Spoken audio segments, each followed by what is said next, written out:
बहुत बड़ा अब होगा।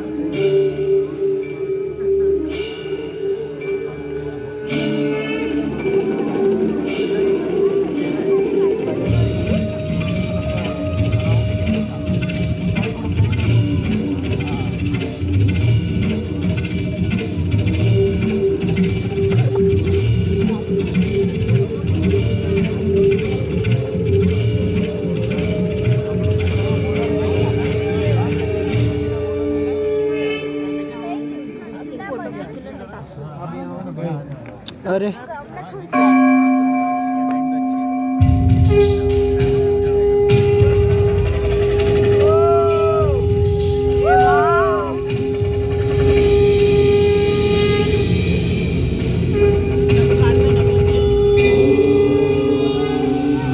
वंदे बोधमयं नित्यं गुरुं शंकररूपिणं यमाश्रितो हि वक्रोऽपि चन्द्रः सर्वत्र वन्दते। भवानि शंकरौ वन्दे श्रद्धा विश्वासरूपिणौ याभ्यां विना न पश्यन्ति सिद्धः स्वान्तः स्थलीश्वरौ। तुम त्रिभुवन गुरुवेद बखाना मान जीव पावन आजाना विश्वनाथ ममनाथ मुरारी त्रिभुवन महिमा विदित तुम्हारी।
घटना युगों पहले की है कि जब अनेक अंतरिक्षों में अनेक ग्रहों पर उद्भव, पालन और संहार हो रहा था, अर्थात कई सारी सृष्टियों का प्रादुर्भाव और विलय हो रहा था।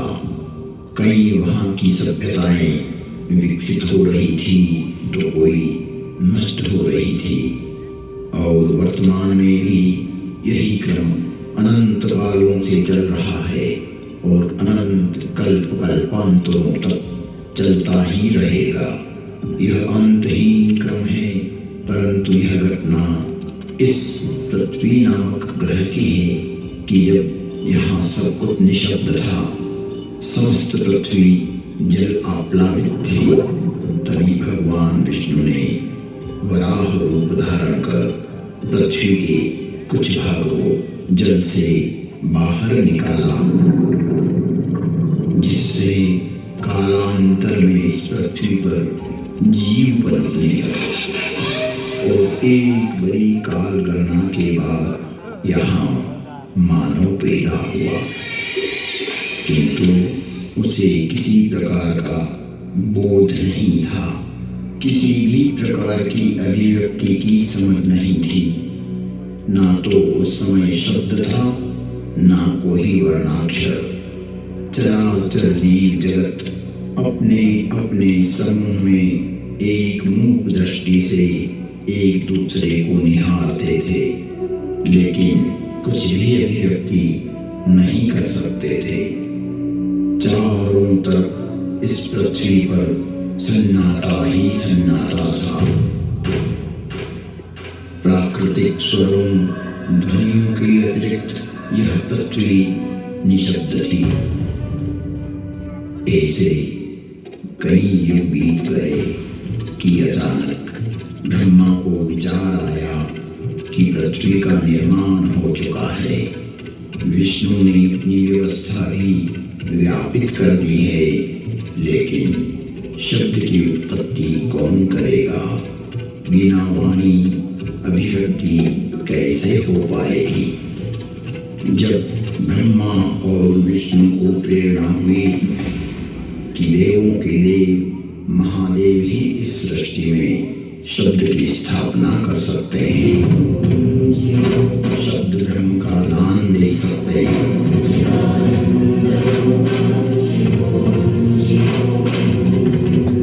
परंतु शिव का समय अधिकतर समाधि में ही व्यतीत होता था। जगत में वेद की स्थापना के लिए,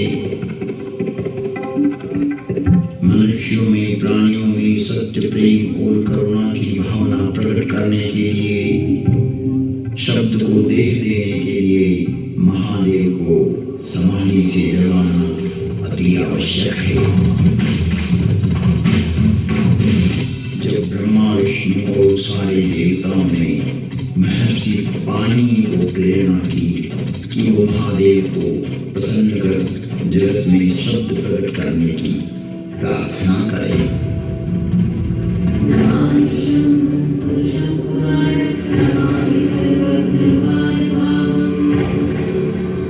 महर्षि पाणिनि की निष्क्रिय एवं जगत कल्याण की भावना से की गई तपस्या ने भगवान शिव की समाधि में विघ्न डाला।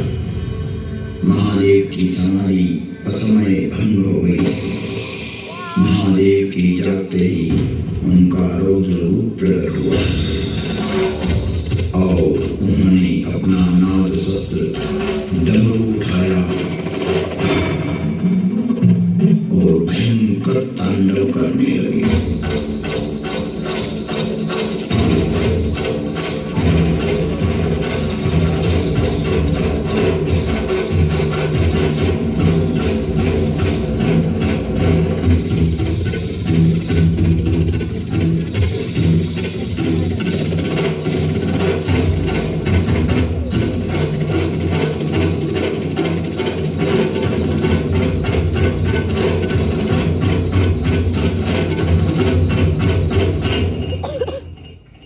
इतना भयंकर तांडव किया कि पृथ्वी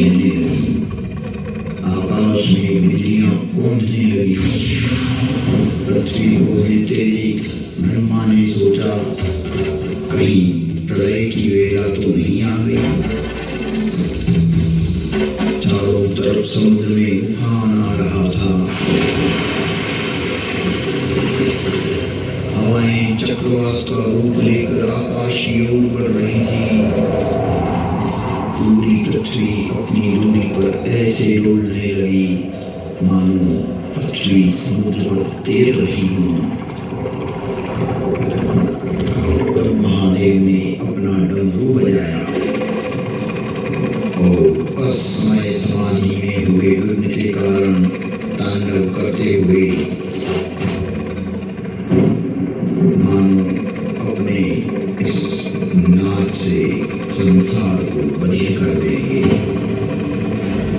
इस सृष्टि को समाप्त कर देंगे और उसकी तीव्रता को प्रकट करते हुए प्रचंड एवं भीषण घनघोर दुनिया पैदा करते हुए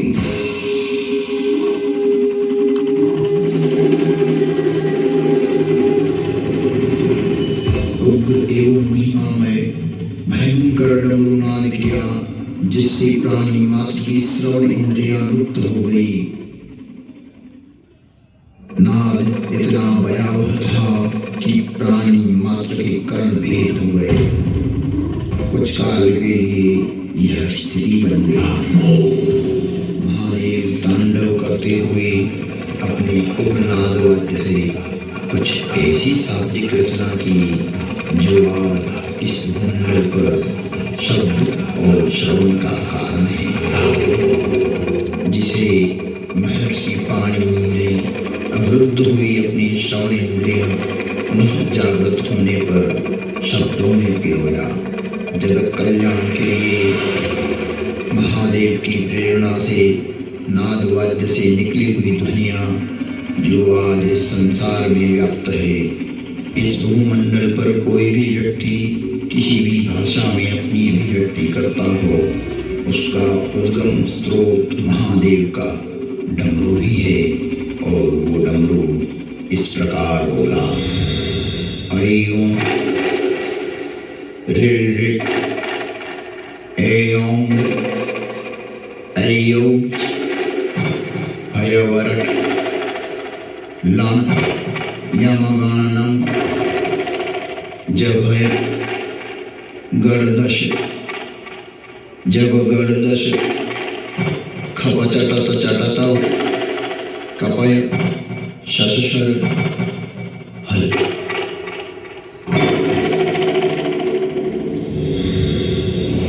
ऐं ऋ ऐं ऐयौ हयवरट् लं यमगणनं जभय गणदश जबगणदश खपचटत चटतौ कपय शशशर हल। यह था शिव का नाद शस्त्र से उत्पन्न हुआ शब्द व्याकरण। इससे शब्द की संरचना हुई और डमरू ने जिस प्रकार ये 14 शिव सूत्र परमात्मा शिव ने जगत को दिए, वो आज सभी की अभिव्यक्ति का कारण है। इति माहेश्वराणि सूत्राणि अनादि संज्ञार्थानि ऐसा मनत्या इतः हकारादि स्वकार उच्चारणार्थ लन्मध्ये तत्संज्ञकः।